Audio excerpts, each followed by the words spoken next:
Hi, I'm Charlie, and this is Stereo Hysteria. Our August artists of the month, Athanor, are a duo comprised of Greg Harridges and Rick Vittinson, who honed their unique brand of jangly and harmony-rich psychedelic rock in the 1970s, prolifically writing and recording at home, and self-releasing 3 stellar singles that attracted attention in the Chicagoland area.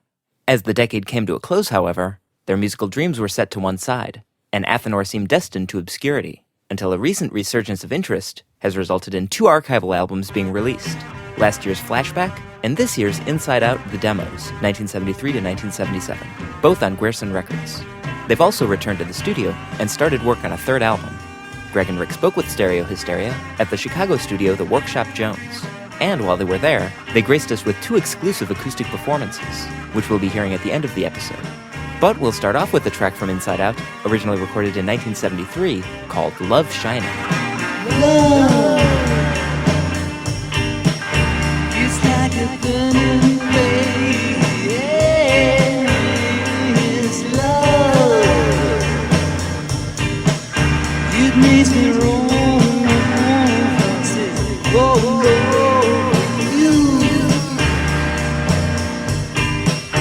you're like a sunny day.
Rick and Greg, thanks for being on the show. It's our Charlie, pleasure. Thank you.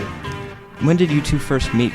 1965? 65, Yeah. at the Highland Park Rec Center. We were standing in line waiting for some show. I don't know if it was the Delvettes or who it was. No, there was some band playing that was just on the circuit. They sort of looked like the Beatles. They sort of sounded like the Beatles. Oh, yeah, and they were from down south. And they're from down south. Yeah. It was called The Brides, I think, with the Y. The Probably Brides. because there was a Brides with an I already. Yeah, And also there was a Birds, and they wanted to be the Brides. Right. They Brides. flipped it. Misspelled names, all the rage. Before you met each other, were you big music fans? Oh, yes. Oh, yeah, both of us, huge. We were in countless bands. Well, even before that, I mean, many of our influences, we were listening to rock and roll when we were 8 years old. I had two teenage sisters who brought home 45s. And you were listening on your own. Well, I had a teenage cousin. Okay. She was just a year older than me, and it made all the difference. And So Buddy Holly, the Everlys. the Everly Brothers, I fell in love with the Orbison, Everly Brothers. Dion, Ricky Nelson. Yeah, we were avid 45 RPM pop music fans. Yeah. And that's even before the British invasion. Oh, yeah. Oh, yes, absolutely. Because it sounds like the Beatles was definitely a game changer for both of you. Yes. I asked my dad for a guitar, and he got one for my birthday. And I washed all the Brill cream out of my hair. I got my first guitar when I was 10. It was 1960. So I already knew how to play. I think that the revelation for me was my brother's 2 years older than me, and he was a Beach Boys fan. And it started to get into my head that you could actually be a band instead of Buddy Holly and the Crickets. You know, there was always the and the. And I started with the Beach Boys, and then when the Beatles hit, but before the Ed Sullivan Show, I still remember the very first time I ever heard "I Want to Hold Your Hand" on the radio, and it was life-changing. I heard it on a Friday night, and I just loved the sound, had no idea what to expect. The next day, I took a train into Evanston, went to Weebolt's, and saw the picture sleeve of "I Want to Hold Your Hand," and this gasp went, what am I looking at? What is this? Yeah, well, immediately after I saw that, we were doing this at the same time. That's an iconic photo on that 45 RPM single. Paul's got a cigarette in his hand. Oh, yeah, and Ringo's in the chair. Yeah, but you know, since then, they've airbrushed that cigarette out of Paul's fingers. I mean, so if you look, Revisionist history. yeah, it really is. But then I went out and I got the VJ album, which was introducing the Beatles, sort of a version of Please Please Me. And that was before With the Beatles came out. And so I couldn't figure out, wait a minute, they sound so rocking on I Want to Hold Your Hand. They sound kind of folkish on that album, you know. There's Taste of Honey and Ask Me Why, which is almost doo-wop. Yeah. You know? So it was just a gas. And then to see them on Ed Sullivan, that was really... Because we'd never see a rock band play live. They wouldn't let them. They'd always put an orchestra behind. They could never get the levels right. Yeah. But they were a self-contained unit who all seemed to be best friends with each other. Oh, it just knocked me out. And before long, both of you were in a band together, the Four to Go. Yeah. Yeah, the Four to Go. Four to Go. We used to pass each other in the hallways in high school, and all of our little fans, because we had a Friday night gig, would all say, Four to Go, passing them all, yeah. Yeah, I was in a band called the Voyagers. You know, we were all trying to make it. And then I needed a lead player, and we knew each other. And it happened again when we were in college, when I started writing songs again, because for a while I just concentrated on school, you know. And then I started writing songs again in 72, and I called up Rick, and Athanor was born. Yeah, and I'd been working with Mark Breyer of Skushny in a band called Brevity.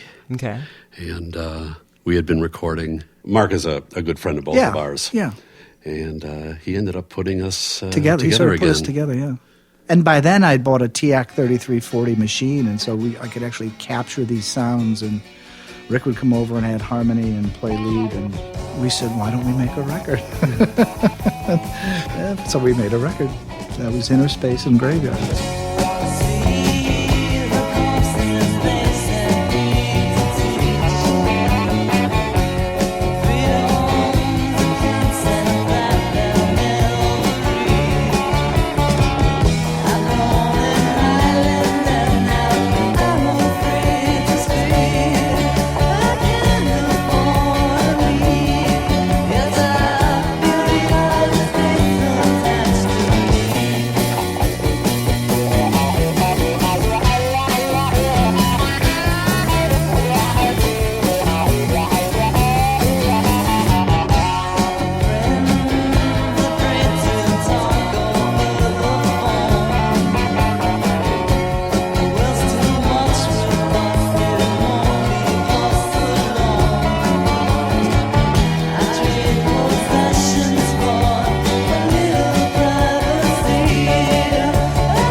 the 2 albums that you've put out already, the majority of that stuff came from the 1973-1977 period. That must have been a very prolific time. Yeah, I had that TAC machine downstairs. I also had a 2-track machine besides the 4-track machine that I'd mix down on. It was a Sony or something, I think. And so, yeah, I'd wake up and I'd have a song in my head and I'd go hum it into the machine and I wouldn't lose it, And so on the weekends, I'd flesh it out. I'd try to get the rest of the melody and then I'd get the lyrics. And there were some weeks I was writing 3-4 songs a week. Not all of the same quality. Some of them are forgotten, we just never pursued them, but I was really inspired. Oh, it did it. I got a 12-string Guild acoustic.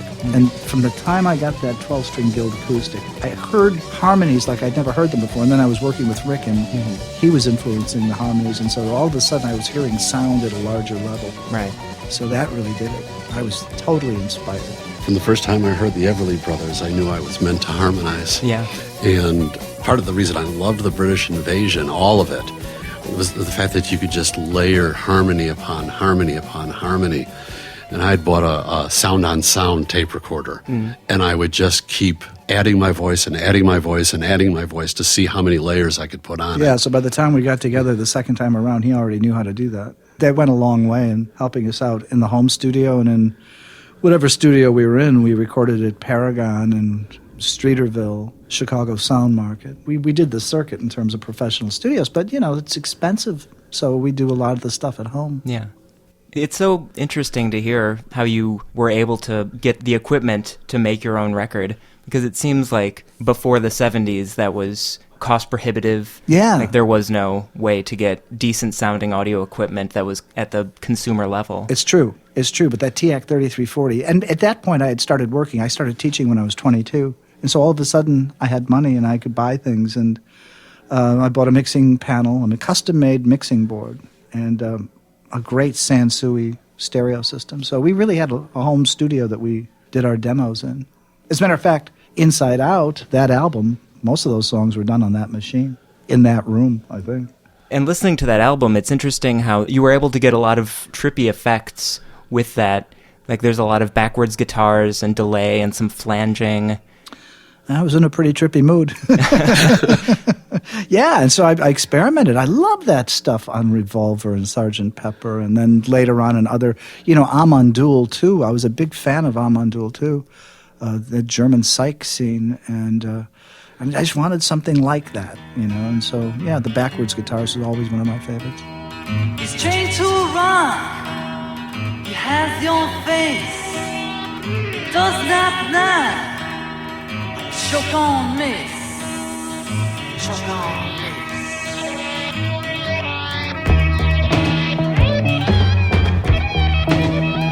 What's your reason but a starving child? I say your reason, you've been defiled. What's your reason but a blind facade? I say your reason, you say you're God. You tell your children, you tell them don't. You've had them hung, if they say they won't. What's your reason but an invalid? So use your reason, you say you did. Alright.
a gilded knot.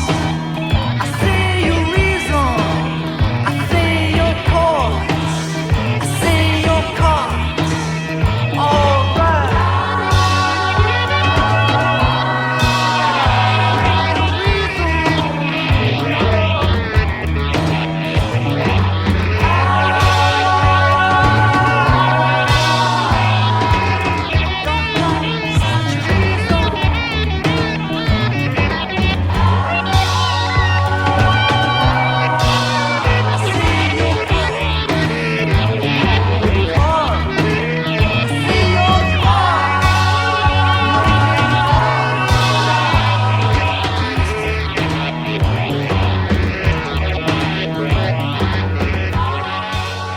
You mentioned Revolver being a big influence, and I can hear that on a song like Urizen, which has kind of the Taxman bass line, but it's all on one chord like Tomorrow Never Knows. Yeah.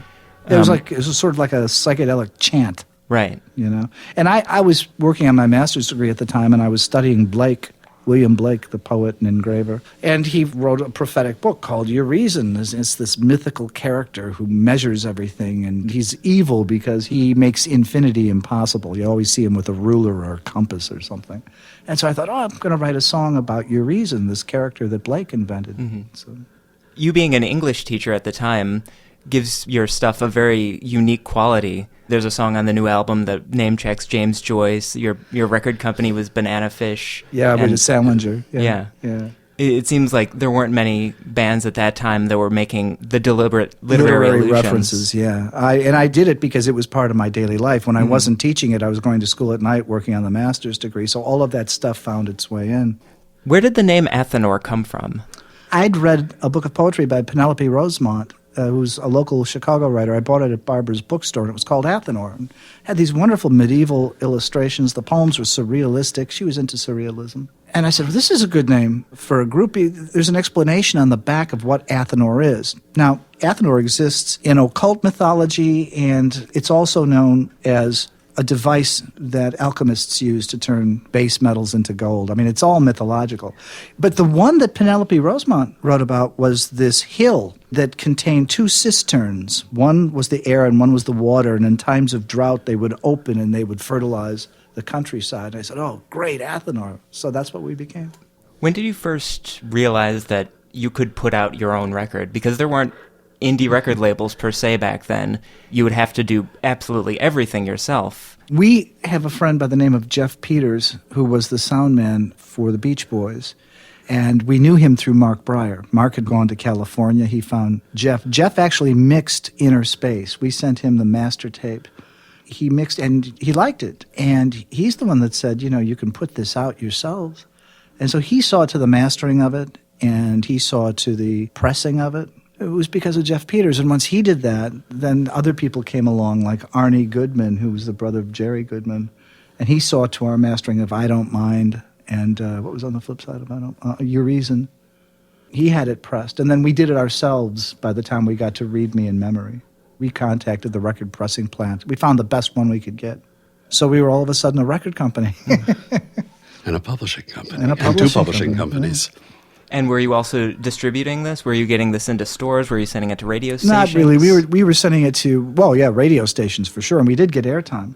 Who was playing you? WVVX in Highland Park. They were a very big underground. We got played on Northwestern radio. We got played on a lot of college and radio. WNUR. We also sent them to record companies. We were trying to get a contract. We thought that was the right way to go about it. We knew nothing about the business. We got interviewed. No, we got to meet with Warner Brothers, and the Warner Brothers executive heard Inner Space and said, "You ought to sound a little bit more like the Captain and Tennille." And I said, "What?" He said, "Love will keep us together. Get a song like that." And I thought, this guy's from another planet. And we talked about it for a little while, but neither one of us wanted to be the captain. Yeah.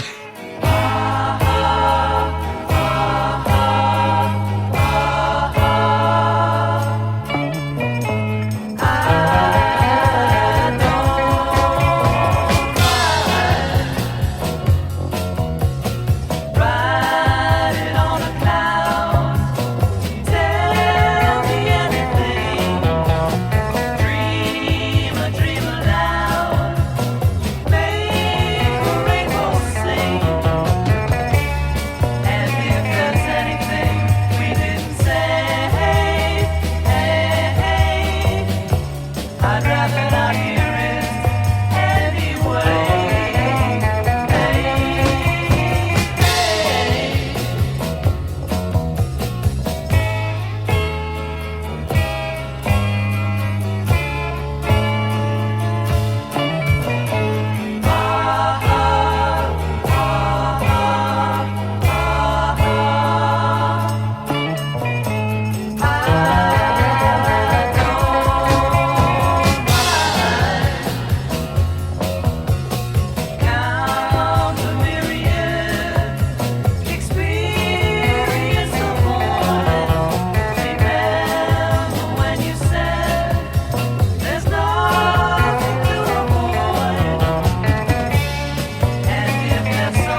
It seems like your talents complement each other very well. We've known each other for so long, and it worked out that way in the first band in high school. I think we were the only high school band that did real harmonies at the time.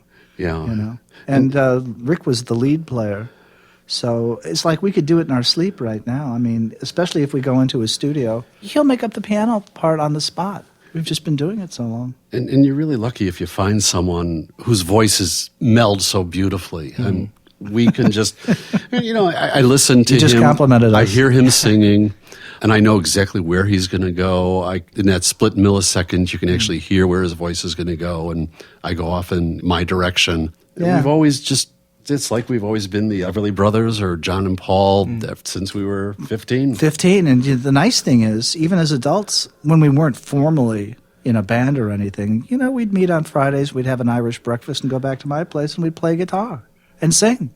And so it's not like we ever stopped. And then I guess it was, 8 years ago, 10 years ago, we started collecting guitars again. Because we had money again. And you were able to buy all the guitars you couldn't afford when you were a kid. Right. All of a sudden, when my son was not in college anymore, and we'd go splurge on Rickenbackers and Fenders and... Well, I started playing live again. I hadn't played in the longest time, and I started working at the American Bar Association and discovered that they had a house band called Malpractice. And I heard them play at a Christmas party, and by February I had worked my way into the band. Okay. And, of course, that allowed me to buy an excuse to buy new guitars. And then I joined a local band. We were meant to just play 1 year on a 4th of July float. And I think we've been doing it for 18 years now. Yeah, so he's been playing in public a long time. I've been playing in public, but every time I wanted to, I think I need a new guitar. Whereas I get stage fright every time. I'm still trying to overcome stage fright. But Rick doesn't have that at all. I mean, no, get up and dance in front of people. I'm totally untamed. You know, when I try to sing the same thing that I sang before, I can't because the spirit always just sort of gets me, and I'll just go off in some other direction. And Greg will say, "That's not what we practiced. That's not what you said you were going to do in the studio." That happens all the it sounds time. good. Yeah, You gotta live in the moment. Yeah. that's what he does. When did you stop being Athanor? Oh, well, we broke up like all groups break up. I don't know, 77? I think so. There are a couple songs on the first record from 1981. Were those specifically Athanor? At first they weren't. I had 2 songs that a fictional character wrote in my first novel. It was published by St. Martin's and Avon Books. It was called Someplace Safe. And so I was sort of acting out my lead character, my protagonist, the first and so we went into Head and West Studios out in Palatine or Schaumburg somewhere. I had a group of guys. One of them would play John in American English, Bob Leiter, and we just needed something. And so Rick came in and did harmonies on both of those songs, Wonder Why I'm Sick and Rock Me, Roll Me. They're kind of a different sound. Wonder Why I'm Sick kind of has that hard rock chug, almost like, I don't want to say Judas Priest, but I'll say Judas Priest. Yeah, well, it was the 80s, you know, and Right. so I was influenced by different things at that time. Everybody was in love with flange guitar. All the engineers were in love with it. They flanged everything. They almost flanged me off the record. I was thrown out of school when I was 17. My teachers were fools and now they were mean. Oh, and they bothered. Wonder why I'm sick. Different you don't. You play me the street. Hey, they bothered. Maybe I'm weak.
But I traditionally do, I think in terms of singles. And so I'll do one real rocker and then I'll do one kind of melodic one. So Rock Me, Roll Me was very influenced by Paul, I think.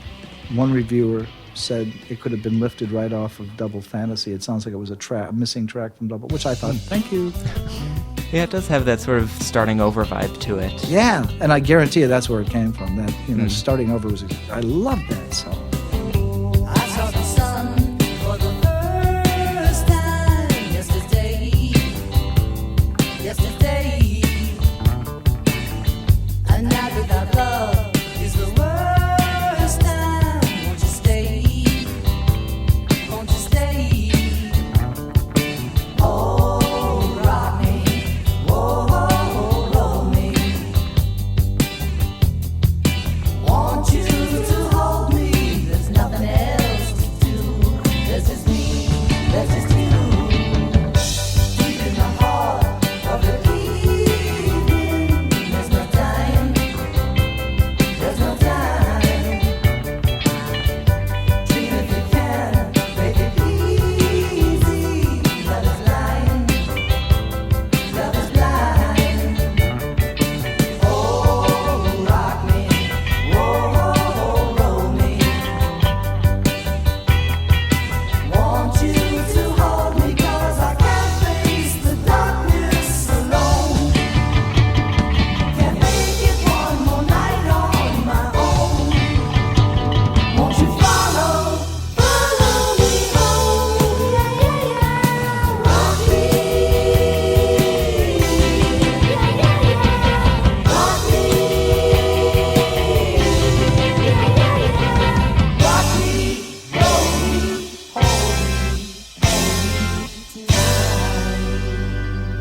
How did you find out that your record was being played on, was it a Spanish blog?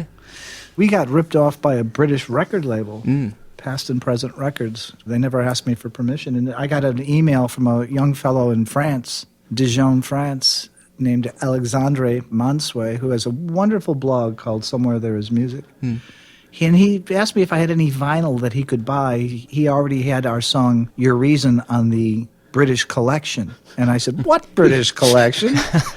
And I went on Amazon.com, and sure enough, there was Urizen. And I had to buy my own record on Amazon.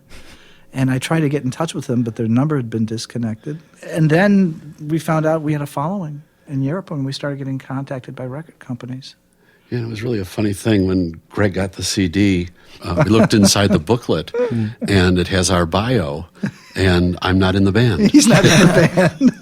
And the facts about me are mostly wrong, too. So, and then they put somebody who was never in the band. Who we know. We know the guy, too. I wonder where they get their sources. Well, somebody knew something, but they had it all mixed up, And there's even a picture of some of our record labels, or at least one of the record labels. So somebody got a hold of one of those singles and then, digitized it. Did a pretty good job, too. I never did contact them. But what the heck? They got us an album. Yeah. They got us a deal. How did that come about? I think Alexandre probably had a lot to do with that, too. He said Guerson would be interested. And then we were shopping it to a label in New York, one in Chicago, Numero in Chicago. And then Guerson said, yeah, we want this. And they sent us a contract. It was like, wow. And so we remastered everything. We had to bake the tapes. We took the first batch of tapes to Steve Albini at Electrical Audio Studios. We didn't even know it was Steve Albini. Yeah, it's one of my favorite stories. We were at Paragon, and the engineer said, did you get to meet Steve? And I said, yeah. He said, well, he's famous. I said, oh, really? He said, yeah, Steve Albini. And my jaw could have dropped to the floor of the studio. Because we didn't realize I that's had who it was. no idea who. He seems like a really unassuming guy. Oh, he is. was, very much. He Very just wants to helpful. do his job well. Very helpful. Yeah, so I didn't realize they had to bake the tapes before they run them on a machine. Steve had the only reel-to-reel that went 30 inches per second in the state of Illinois. That's where we had to go to him. Those Okay. 80s tunes you're talking about all went 30 IPS, Okay. which it must fascinate your audience, too. No, I'm going to go out on a limb and say that a large chunk of my audience is music nerds like me. Oh, yeah. So feel free to get as technical So as... we can talk about 30 IPS all night? Definitely. Dolby or no? So that's how it happened. And then we got such good reviews. I said, we have all kinds of demo tapes, and they said, send them. So I literally sent them by email to Alex Caratero, who I guess owns Grierson. I think so, yeah. And he said, yeah, we'll do another album. Got a second contract, went back to Paragon, and remastered it again. And it'll be out in a couple of weeks. It's already out in Europe. Is it? The CD is. Okay. The 12-inch vinyl, there's a slight delay on. It won't be out until late August. The first album was only supposed to be out on vinyl. And we had so many people our age saying, I don't have a turntable anymore. Right. Can you put this on a It's CD? the young kids who have all of the vinyl. That's right. And they obliged us. And the CD did very well. So this time it's a simultaneous release, give or take a few weeks. So we seem to have an older fan base there that likes CDs still. Yep. I feel pain in my own heart, baby, and I found it's just love turned inside out.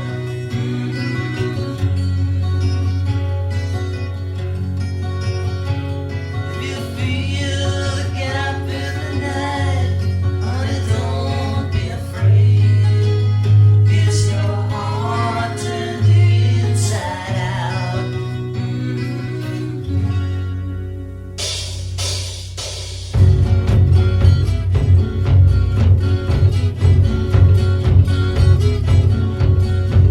I saw it coming, but I did not step away.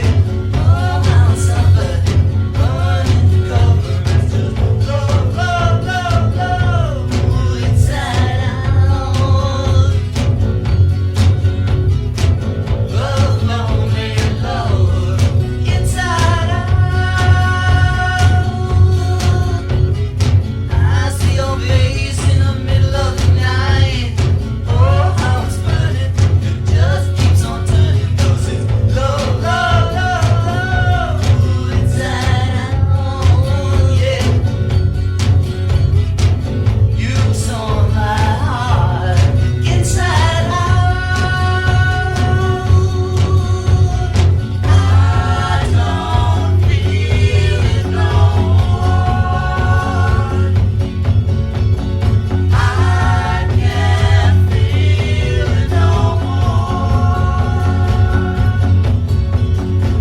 Love, lonely love, inside out. Say, love, lonely love, inside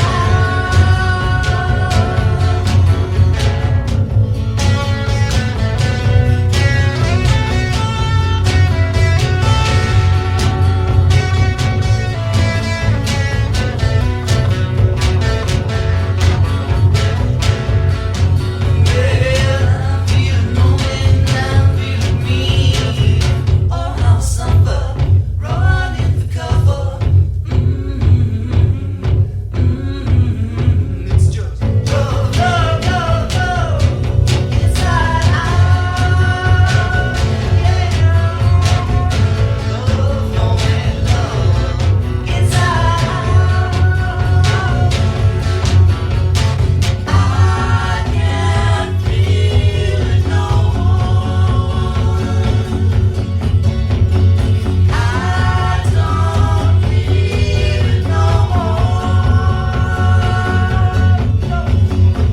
Love, lonely love, inside out. Yeah, love, lonely love, inside out.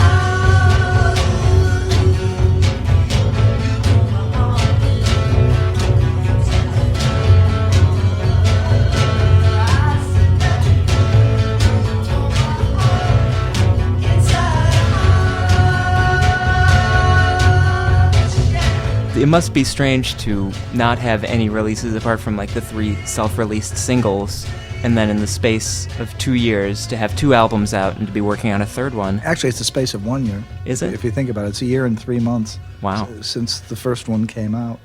So it's really surreal. It's very strange. It's like, wow, and now we're working on a third, and it's amazing. I was at a point in my life where I was retired, and I was just happy to sit in my backyard and stare at the trees. And then all of a sudden, Yeah, this happened. and because we're of the known, internet, we're discovered. Yeah. because of the internet, you find out that they played us, they know us, they wrote about us, and got reviewed in all the trade magazines. And all the reviews were really good.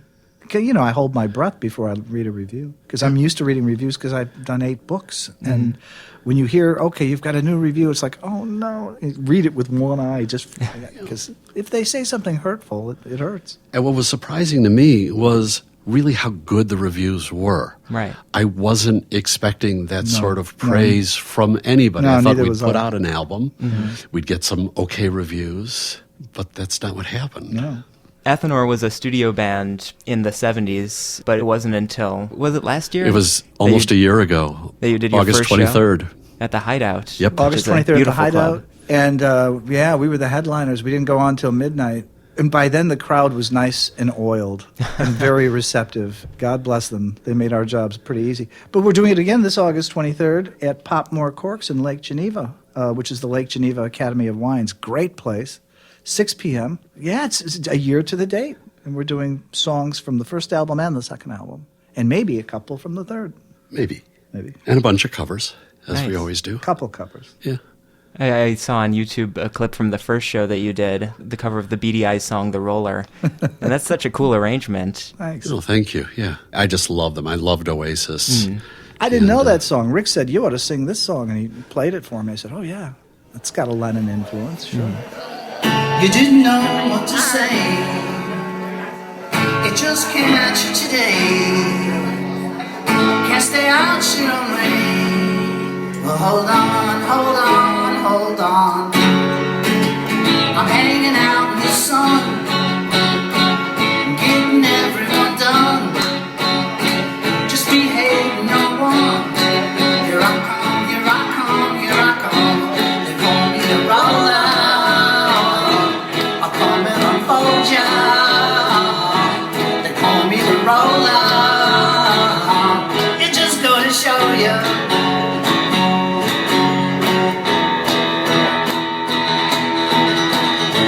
Crawling through a maze, alcohol, lemon haze. I've been watching you for days. Here I come, here I come, here I come. I'll take you somewhere you never thought you'd be. I'll give you something you never thought you'd feel. The only thing is everything is real. Tonight, tonight, tonight. Just call me the roller.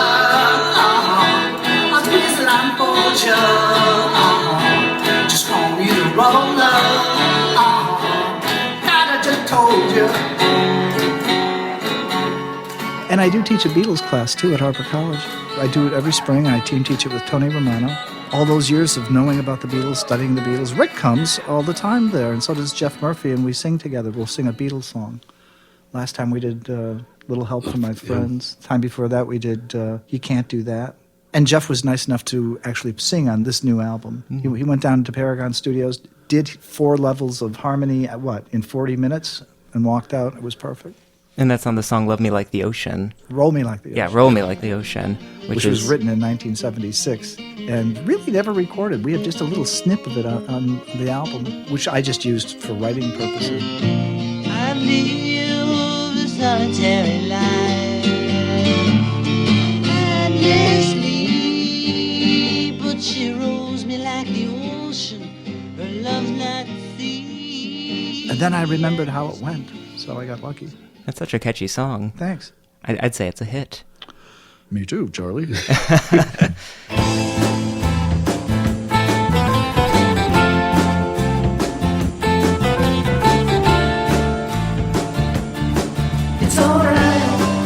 alright. I've lived a solitary life, endlessly, yes. Running like the ocean, the love is like the sea. Set me free, set me free. I've had no anchors to my soul. It drifts around, yes. Running like the ocean, with a soft and gentle stare. Keep her there, keep her there. And when I'm down, she lifts me up so high. When she's around, she turns the darkness in light. She gets me through the night. And when she looks into my eyes, the little girl, yes, she runs me like the ocean, Her love is like the sea. Set me free, set me free.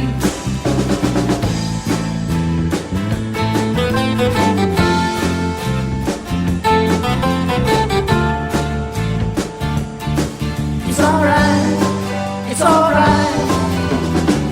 I've had no hits to my soul. It drifts around, yeah. She's running like the ocean with a soaking jet stare. Keep her there, keep her there. And when I'm down, she lifts me up so high. When she's around, she turns the darkness into light. She gets me through the night. And when she looks into my eyes, my little girl, yeah, she's running like the ocean. Her love is like the sea. Set me free, set me free. Set me free, set me free. Set me free, set me free.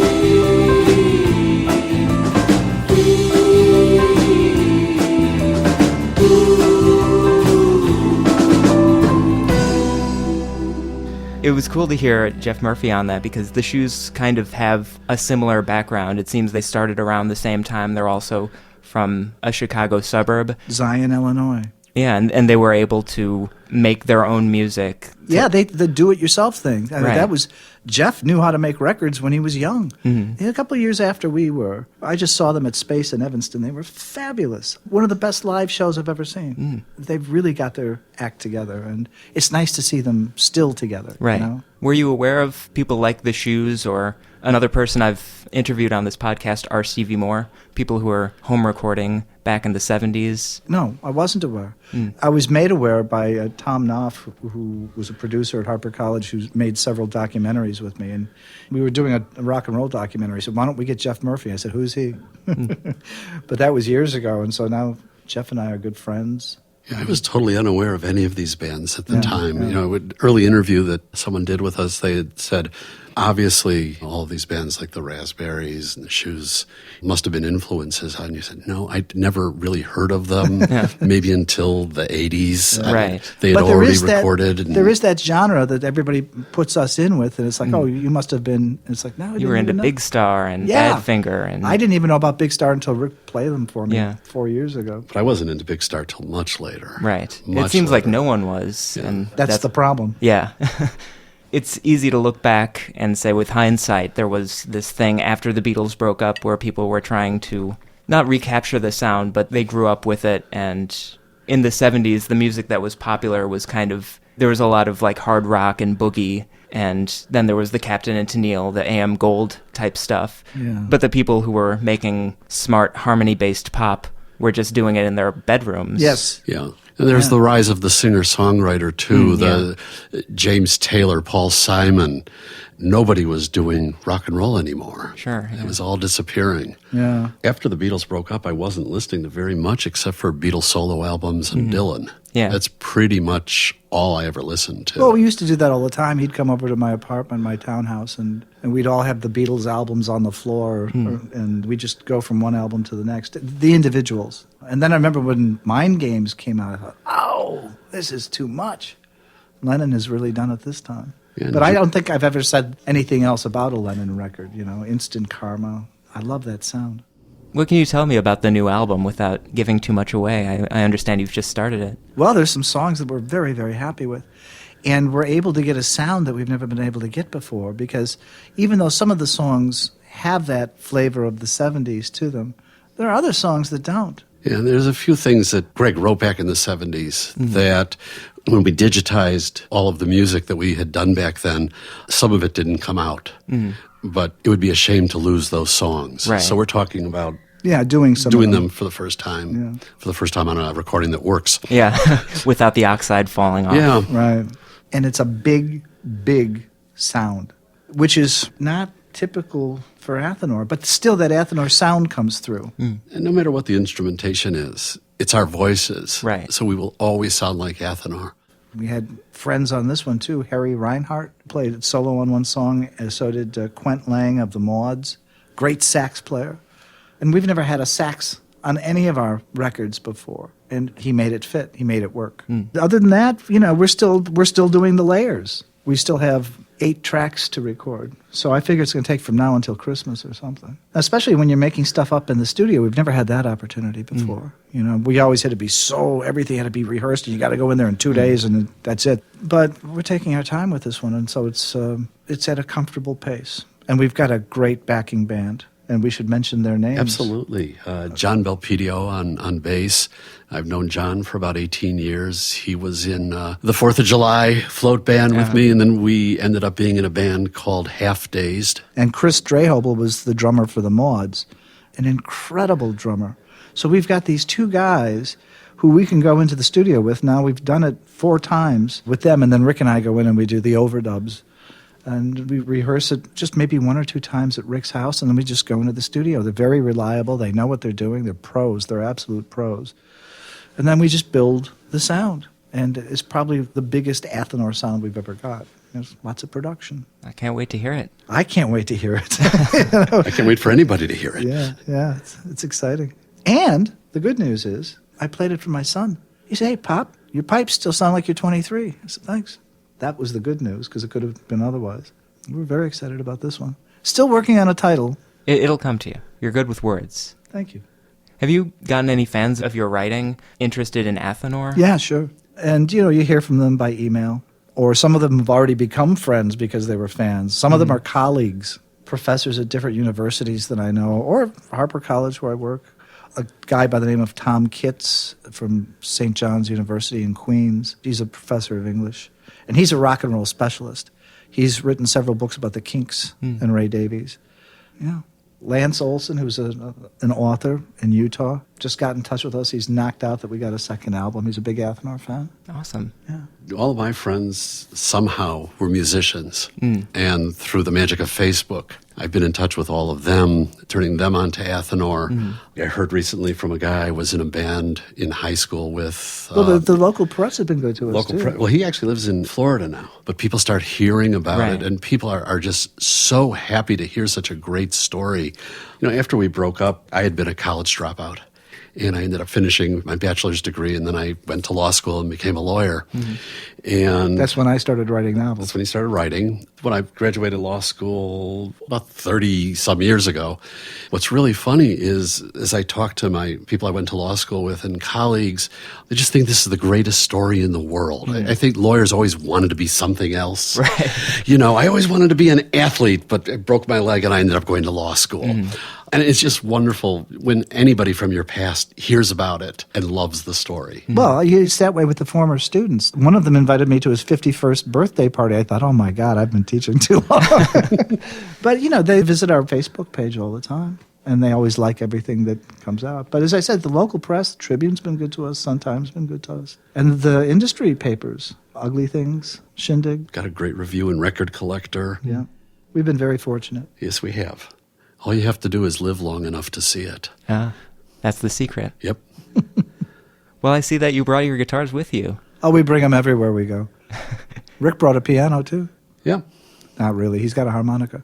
Well, would you mind playing a song or two for us? I would love to. Thank you. Yeah. What would you like to play first?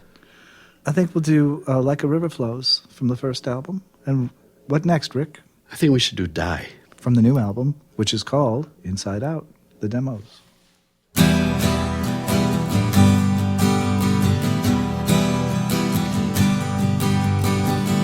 There you are again, like the first spring, as though we both had grown older. But time is a thief, brings no relief. The look back is much colder, so much colder. Just like the river flows, on and on it goes. Just like the falling rain, every year it comes again. And it's hard, yes it's hard.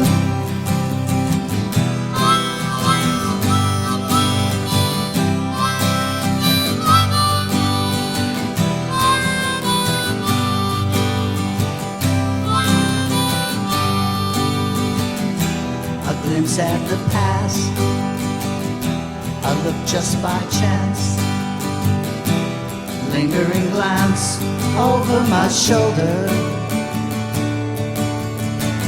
Memories seem sweet, but they are fleet. Yesterday's gone and we're older. Yes, we're older. Just like a river flows, on and on it goes. Just like the falling rain, every year it comes again. Yes, it does. Yes, it does.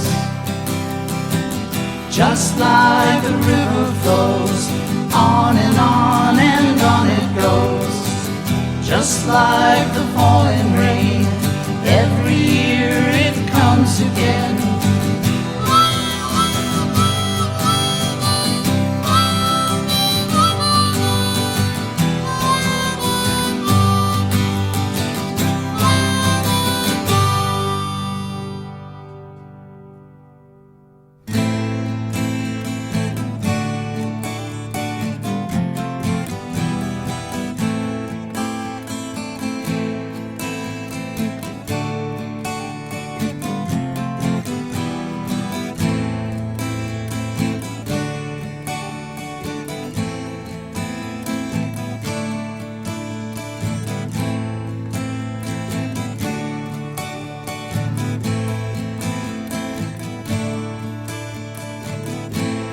Sky above me, shooting flames of love, shaking earth has spun me, and now I must jump on.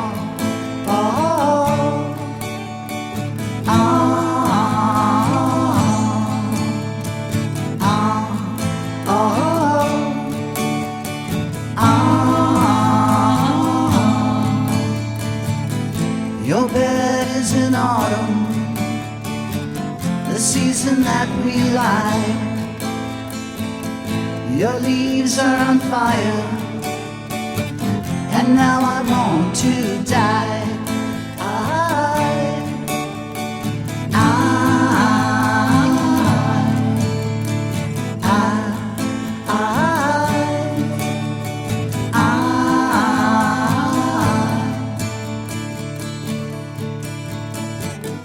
Nowhere left to go.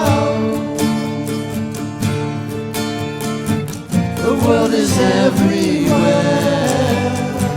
Who will I be tomorrow? Who will find my dream?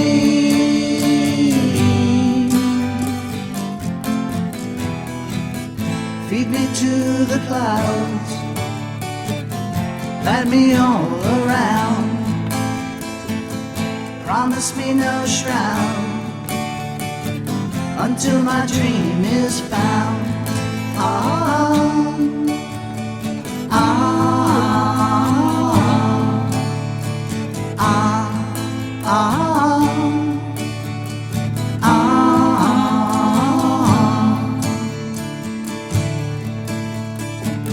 Nowhere left to go. The world is everywhere. Who will I be tomorrow? Who will find my dream?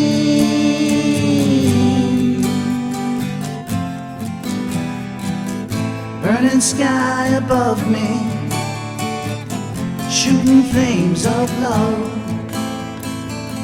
shaking earth has spun me, and now I must jump off.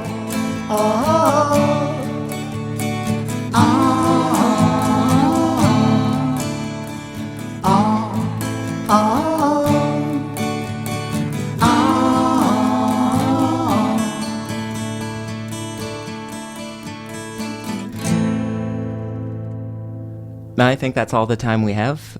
Is there anything else that you wanted to mention? Any plugs? Just once again, Pop More Corks on Main Street in Lake Geneva, August 23rd at 6 p.m. It's a great place. It's a fun venue. And if you don't see us this year, you have to wait until August 23rd next year. Because we only play on August 23rd. Good luck. Thanks, man. Thank you for everything.